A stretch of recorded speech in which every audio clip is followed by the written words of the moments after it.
আসসালামু আলাইকুম, কেমন আছেন সবাই? আলহামদুলিল্লাহ আমি ভালো আছি। চলে আসলাম আপনাদের মাঝে আরো একটা নতুন ব্লগে। তো আমার আজকে আমি হচ্ছে খোঁপায় ফুল গুজে চলে আসছি আপনাদের মাঝে। তো ওই যে কয়েকদিন আগে আমার ম্যাডাম আমাকে ফুল দিয়েছিল, ফুলের তোড়া। তো সেই ফুল শুকায় যাচ্ছে। কয়েকদিন ধরে ভাবি রোদের মধ্যে ফুল দিয়ে ছবি তুলবো কয়েকটা এভাবে দিয়া, কিন্তু তোলা হয় না। তো ভাবলাম যে আজকে ফুল দিয়ে আপনাদের সাথে হচ্ছে ফুল পরে আসি। যাই হোক, আমাকে কেমন লাগতেছে সবাই জানাইবেন। তাই এখন বাজে সকাল 10টা, আমি রান্না বান্না করতে যাব। আমার জন্য ফয়সাল অলরেডি রান্নাঘরে অপেক্ষা করতেছে, আমি রান্না করতে যাব। তো ভাবলাম যে এখান থেকে আপনাদের সাথে ভিডিওটা শেয়ার করি। তো আজকে হচ্ছে বাচ্চা এমন কান্না করতেছিল, তো ম্যাডাম খাইতে বসছে, তখন বাচ্চা কান্না করতেছে, পরে আমাকে জোরে ডাক দিছে, আমি গেছি, যাওয়ার পরে দেখে কান্না করে, পরে কোলে নিলাম। নেওয়ার পরে আমার কোলে আইসা থামছে, থামার পরে ঘুমাই গেছে। পরে আমার ম্যাডাম অনেক খুশি হয়েছে যে ও মানে আস্তে আস্তে আমাকে পছন্দ করা শুরু করছে। আমি কোলে নেই, আমার দিকে তাকায় থাকে, আমি আবার কথা বলি ওর সাথে। বাচ্চাদের সাথে অবশ্যই কথা বলা উচিত, ছোট থেকে কথা বললে ওরা অনেক পছন্দ করে। তা আমি ওর সাথে কথা বলি না, তো ও আমার দিকে তাকায় থাকে, তাকায় থাকে, আমাকে দেখে, মানে আমাকে চেনা শুরু করছে আর পছন্দ করা শুরু করছে, আলহামদুলিল্লাহ। তো তো ঠিক আছে, দেখি আজকে কী কী রান্না করি আপনাদের সাথে অবশ্যই শেয়ার করব। আর চলেন দেখি ফয়সালে কী করতেছে, সেটাও দেখাই আপনাদের। মানে আমার জন্য ও রান্নাঘরে কীভাবে অপেক্ষা করতেছে সেটাই আপনাদেরকে এখন দেখাবো। তো আপনারা দেখেন ও কী করে।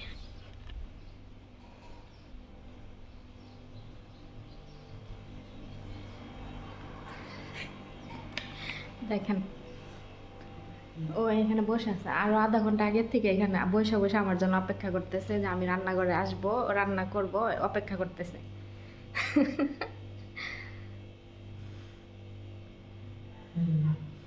যখন মানে বাচ্চা কান্না করে তখন ও হাসে। ও কান্না করে ও হাসে, ও বুঝে না তো হাসে। আবার আমি আজকে সকালে ওর কোলে দিতে গেছি, ও ভয় পায়। আজকে দিয়ে ভয় পাইতেছে আবার বাচ্চা দেখা। তো চলেন দেখি আজকে রান্না বান্না শুরু করি আপনাদের সাথে করে নিয়ে। এখানে আমি মাছ ভাজা বের করে রাখছি সকালবেলা, গতকালকে মাছ আনছে। তো আমার কপিলে বলছে যে এই মাছ রান্না করতে আজকে। তো আমি বের করে রাখছি সকালবেলা, এখন রান্না করব, বিরিয়ানি রান্না করবো মাছ দিয়ে।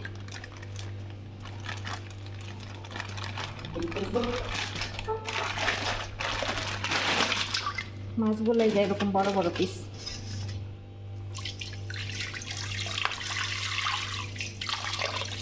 এইভাবে বড় বড় পিস করে রান্না করবে। তো এই যে মাথা, মাথা আমার কফিলে খাইবো বলে পরে রাইখা দিচ্ছে এর জন্য। উনি বললো যে, আমি বললাম মাছের মাথা কি রাইখা দিব না ফালাই দিব, পরে বলে যে রাইখা দে, আমি খাবো। আমি আবার খাই না এইসব মাছের মাছ। এই মাছের নাম হলো কি জানি বললো, কিংফিশ। কিংফিশ কারে বলে আমি তো চিনি না।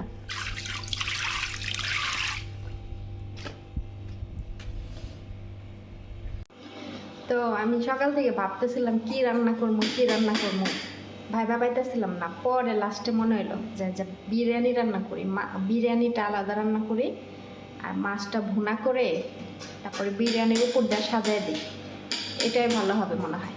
তো যাই হোক, কি করে খুশি আমি এখানে আইলেও খুশি। এই ফাইসাল,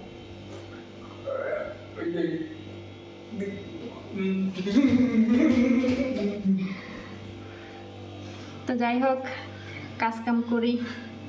সকালে নাস্তা করছি 9টা বাজে, নাস্তা করে একটু বসেছিলাম। তারপরে ম্যাডামে দেখি ডাকতেছে, বাচ্চা কাঁদতেছে, পরে ওরে নিয়ে কোলে নিয়ে ঘুম পাড়াইলাম। এখন আবার আসলাম, রান্না বান্না শেষ করি, টুকটাক আপনাদের সাথে শেয়ার করি। ফুলটা তো কানের থেকে খুলতে মন চাইতেছে না, পরে আবার ম্যাডাম এসে দেখলে হাসবো না। যাই হোক, ফুলটা রুমে রেখে আসি আর কাজ করি। ওই যে আমার বডিগার্ড বসে আছে। এই যে আমার মাছ ধোয়া হয়ে গেছে, এখন আমি মাছগুলো মশলা দিয়ে মাইখা নিব।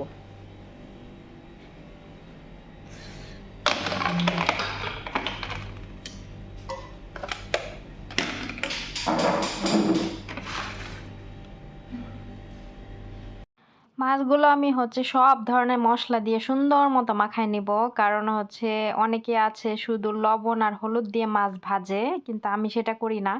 আমি একদম মাছের মশলা, তারপরে ধনিয়ার গুঁড়া, শুকনা মরিচের গুঁড়া, হলুদ, লবণ, মানে যত রকমের মশলা আছে আমার এখানে হাতের নাগালে, তো সব মশলা দিয়ে আমি এই মাছগুলো মাখাবো। মাখাইয়া তারপর আমি তেলে ভাজবো। সব কিছু দিয়ে মাছ ভাজাটা কিন্তু রান্নার মতোই, তাই না? সব কিছু দিয়ে যদি মাখা হয় এমনকি ভাজা হয়, তাহলে কিন্তু মাছের টেস্টটা আরও বেশি ভালো লাগে। আর এই মাছগুলো এইভাবেই কাইটা নিয়ে আসছে, কারণ এই বড় মাছ বাসায় কাটা হয় না। এখানে মেশিন আছে, মেশিনের থেকেই মার্কেট থেকে কেটে নিয়ে আসে। তো সাইজগুলা সুন্দর মতোই একদম কাইটা দিছে, কারণ এগুলা পাতলা পাতলা সাইজ। তো আমার কফিলে হয়তো বলে দিছে যে এইভাবে করতে, কারণ নাহলে বেশি মোটা মোটা সাইজ করলে কিন্তু এত বড় মাছের পিস ভাল লাগে না। আর আমি চাইলে এটা কাইটা রান্না করতে পারতাম, কিন্তু আমি সেটা করি নাই, কেননা আমার মনে হইলো যে এইভাবে আমি বড় বড় পিস করে রান্না করি, দেখতেও সুন্দর লাগবে আর খাইতেও এক একজন এক এক পিস নিয়ে খাবে, এটাই ভালো। আর মাঝে মাঝে সব সময় তো আমি মাছ কাইটা কাইটা রান্না করি। তো মাছগুলো সুন্দর মতো মশলা দিয়ে মাখাই নিলাম। এখন মাছগুলো তেলের মধ্যে সুন্দর মতো লাল লাল করে ভাজা নিব, একদম মশমশা করে ভাজা নিব, তারপরে বাকি প্রসেস করব, ইনশাল্লাহ আপনাদের সাথে শেয়ার করব।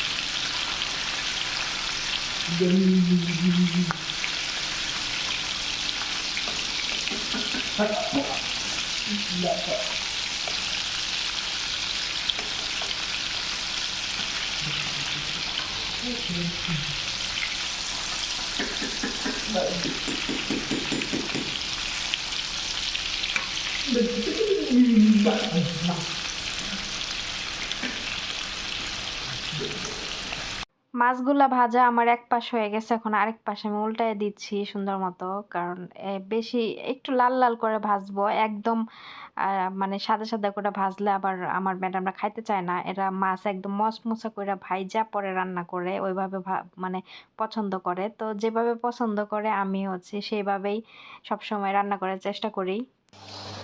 গতকালকে ম্যাডামের সাথে মার্কেটে গেছিলাম, তো আসার সময় জুস কিনে নিয়ে আসছে, সবার একটা করে রাতের খাবারের সাথে আমাকে দিছে, আমি খাই নাই, ভালো লাগে নাই, ভাবলাম সকালে খাবো।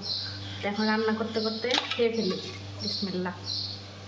ফয়সাল এটা খায় না, এই জুস ফয়সালে পছন্দ না, ও আমেরটা খায়, আর আমেরটা এনে দিছিল।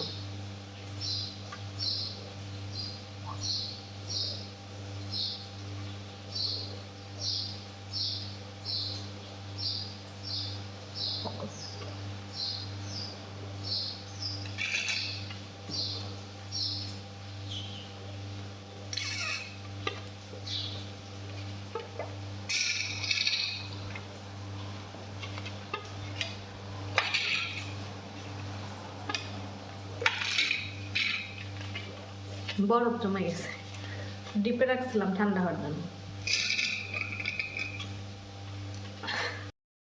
এখানে পেঁয়াজ বেরেস্তা বানাচ্ছি বিরিয়ানির জন্য।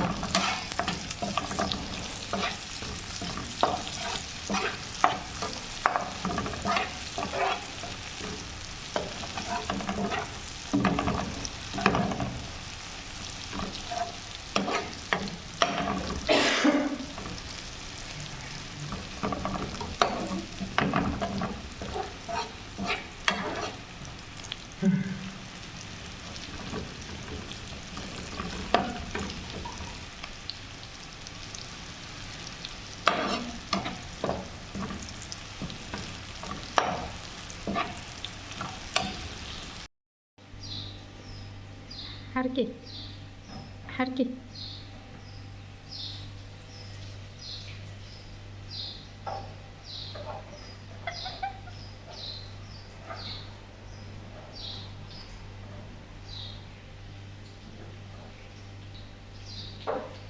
আমি এই প্রথমবার এই কিং ফিশ রান্না করতেছি। এটা হচ্ছে ওমানিদের নাকি কিং ফিশ বলে। আমার কপিলে বলতেছে যে টুনা মাছ আর এই মাছ দুই দুই একসাথে কিনে নিয়ে আসছে, দুই রকমের মাছ। তো আমাকে বলতেছে যে এটা আলাদা মাছ আর এটা আলাদা মাছ, কোনোটার সাথে কোনোটা মিশাইস না।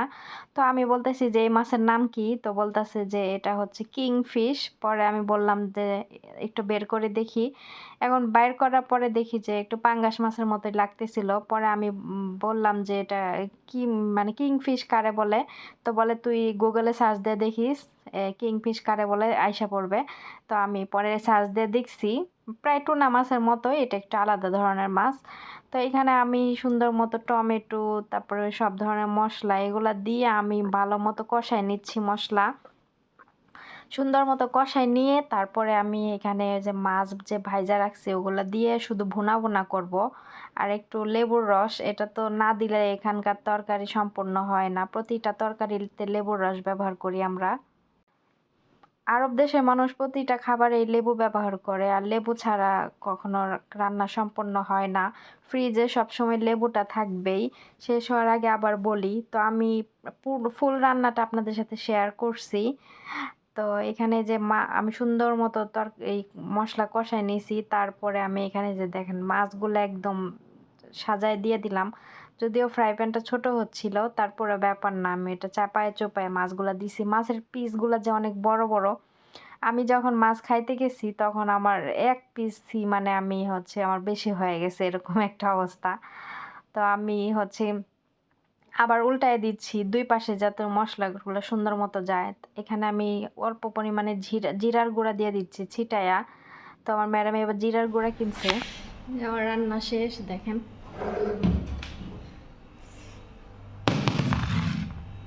মাশাল্লাহ। এভাবে ভুনা করলাম পেঁয়াজ দিয়ে আর টমেটোর পেস্ট দিয়ে। আর এখানে বিরিয়ানি রান্না করছি। আমার খুলতে পারি না, দাঁড়ান। এই যে এখানে আমি ওমানিদের বিরিয়ানি রান্না করছি, ওমানিরা যেভাবে বিরিয়ানি খায় ওইভাবে। আর এখানে যে মাছ বোনা করলাম, তো এটা দিয়ে ভালোই লাগবে হয়তো।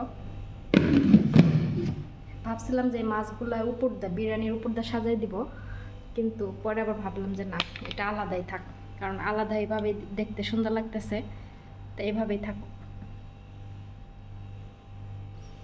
দেখেন কতটা লোভনীয় লাগতেছে না, মজাও হয়েছে।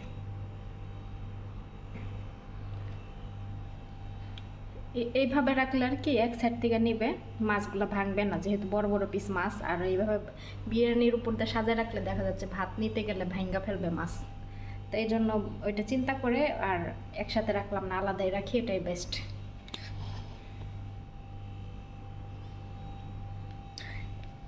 এই মাছের নাম হচ্ছে কিং ফিশ, কিং মাছ।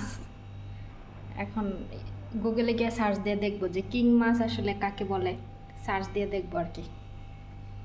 এই প্রথম এই মাছ নিয়ে আসলো, এর আগে নিয়ে আসে নাই। পরে আমি জিজ্ঞাসা করলাম যে কী মাছ আনছেন, কয় কিং ফিশ, অনেক দাম নাকি এই মাছের। তো বড় বড় পিস আমার কফিল আমাকে বলছে যে এটা মাঝখান থেকে কাইটে রান্না করতে। পরে আমি বলছি না, এটা এইভাবে আনাম আনাম ভাইজা রান্না করব, তাহলে দেখতে সুন্দর লাগবে। সবাই এক পিস করে, সবার গুনে গুনে এক পিস করে রান্না করছে, আর শুধু কফিলের জন্য 2 পিস রান্না করছে। আর এই মাথাটা উনি খাবে, মাথা আমি খাবো না, মাছের মাথা আমার ভালো লাগে না। তো রান্না বান্না শেষ করলাম, এখন হচ্ছে এই বেসিংয়ে অনেকগুলা থালা বাসন জমছে, এগুলা ভাবলাম ধুইয়া নেই। তো ফ্রিজে তো সব সবজি টবজি শেষ, এখন ফ্রিজের যে কন্টেনারে যে সবজি রাখতাম এইগুলাও খালি হয়ে গেছে। তো আমি সব কিছু ধুয়ে করতেছি, যাতে করে আবার সবজি আনলে একদম ধোয়াটাতে পরিষ্কারটাতে আবার রাখতে পারি। তো বেশি থালা বাসন একসাথে জমায়া আমি করতেছি। আমি কিন্তু সবসময় রান্না করি আর ধুই, কিন্তু যেদিন ভিডিও বানানোর মানে থাকে সেদিন একটু জমাই, যে একসাথে জমাই, পরে একবারে ভিডিও ক্যামেরা অন করে আমার ধোয়াও হয়ে যাবে, আমার একটা ভিডিও হয়ে যাবে, এজন্য রেখে দিই। আর এই এই সাবানটা ফেরি সাবান, এটা দিয়ে থালা বাসন ধুইতে অনেক ভালো লাগে, অনেক পরিষ্কার হয়। এর আগে যে থালা বাসন আনছিল, ধোয়ার সাবান নিয়ে আসছিল, তো ওইটা দিয়ে আমার থালা বাসন ধুইতেই মনে চায় না, মানে তেল কাজটা থাকতোই। আর কিছু কিছু খাবার আছে যে তেল কাজটা না গেলে ভালো লাগে না। আমি আবার ভিনেগার দিয়ে থালা বাসন ধুই, যেমন ধর মাছ মাংস এগুলো খাইলে না ভিনেগার দিয়ে ধুই, তা এতে করে যে মাছ মাংসের যে গন্ধ আছে ওইটা থাকে না, থালা বাসন অনেক সুন্দরভাবে পরিষ্কার হয়। তো এখানে আমার হচ্ছে থালা বাসন প্রায় ধোয়া হয়ে গেছে, আর হচ্ছে আর কিছু বাকি আছে। আমার ম্যাডামকে আমি বলবো যে একটা ওই নন স্টিকের পাতিল এনে দেওয়ার জন্য, কারণ এই সিলভারে পাতিলে যখন আমি বিরিয়ানি এটা ওটা রান্না করি না, দমে বসে রাখলে একটু লাইগা পড়ে নিচে। তো নন স্টিকের পাতিলগুলো হইলে কি সুন্দর মতো রান্না হয়, ওইটাতে আর নিচে লাগে না। তো আমার ম্যাডাম সংসারে জিনিসপত্র কিনে ঠিকই, কিন্তু হচ্ছে অত দামি জিনিস হচ্ছে কিনে না, আর এই সিলভারে পাতিল পুতিলি কিনে। তো এই দেখেন তরকারি রান্না করার জন্য কত বড় পাতিল কিনছে, এত বড় পাতিলে তরকারি লাগে। তো আমি এই পাতিলে আমি তরকারি রান্না করি না, আমি ওই এতে আগে অনেক পুরানো একটা ছিল ওইটাতেই রান্না করি। তো যাই হোক, থালা বাসন ধোয়া শেষ, এখন বিকেলের জন্য আমার ফল কাটতে হবে। তো এখানে আমি কমলা ধুয়ে নিচ্ছি, আর আঙ্গুর ফল নিয়ে আসছে সেই গত মাসে আমার ম্যাডাম বাজার করছে। তো ওই সময় আঙ্গুর ফল কিনে নিয়ে আসছে অনেকগুলা। তো ভাবলাম যে এই মানে কতগুলা পচে গেছে আবার কতগুলা ভালো আছে, তো ভাবলাম যে ভালোগুলা বেছে বেছে আজকে ধুইয়া দেই, আর বাকিগুলা ফালাই দেই বক্সের ভিতরে। এভাবে যদি আমি 1 বছরও ফালাই থুইয়া দেই, তারপরে ওরা এগুলা হাত দিয়ে ধরবও না, দেখবও না, ছুঁইবও না, কিচ্ছু না। মানে ফ্রিজে মানে জিনিস আমি যেগুলা বের করে ধুইয়া দিব ওইগুলাই ওরা খাবে। আর কি আছে না আছে জীবনেও ফ্রিজ ঘাইটা দেখবে না, এবং হচ্ছে একটা জিনিস যে ধুইয়া খাবে কাইটা খাবে ওইটা খাবে না। আমি যেগুলা দিব সেগুলাই খাবে, আমি যেগুলো রেডি করে দিব সেগুলাই খাবে, এর চেয়ে আর নিজের থেকে কিছু করে খাবে না, এই আর কি। প্রচুর আলসা, প্রত্যেকটা মানুষই খুব আলসা আমার বাসার। তারপরে এই যে আমার প্রতিদিনের যে রুটিন, রান্নার শেষে আমি চুলাটা ভালো মতো পরিষ্কার করে নেই, আর সপ্তাহে একদিন ওই যে সব বাটি বুটি খুলে পরে হচ্ছে পরিষ্কার করি। তাছাড়া প্রতিদিন যে রান্না করি ওইটা এমনি এই যে ছোট একটা তাওয়াল দিয়ে এমনি এইভাবে পরিষ্কার করে রাখি, তাহলে এতে করে চুলাটা ভালো মতো পরিষ্কার থাকে। তো এটাই হচ্ছে আমার প্রতিদিনের কাজের রুটিন। প্রায় কাজ শেষ, এখন চলে যাব রুমে। রান্না বান্না শেষ করলাম, এখন চুলাটা মুইছা নিলাম, এখন রান্নাঘরটা মুছে রুমে গিয়ে রেস্ট করবো। 12টা বেজে গেছে, 12টার বেশি বাজবো না, টাইম দেখি না এখনো। এখন আমি তো আমার রুমে চলে যাবো, ফয়সাল একা একা ড্রয়িং রুমে বসে থাকবে, আর ম্যাডাম ঘুমাচ্ছে বাচ্চা নিয়ে। ম্যাডাম ঘুম থেকে উঠলে হয়তো ফয়সালের সাথে বসে থাকবে ড্রয়িং রুমে। বাচ্চা এখনই কোয়ারা করে, ঠোঁটগুলারে ব্যাটকায় কান্না করে।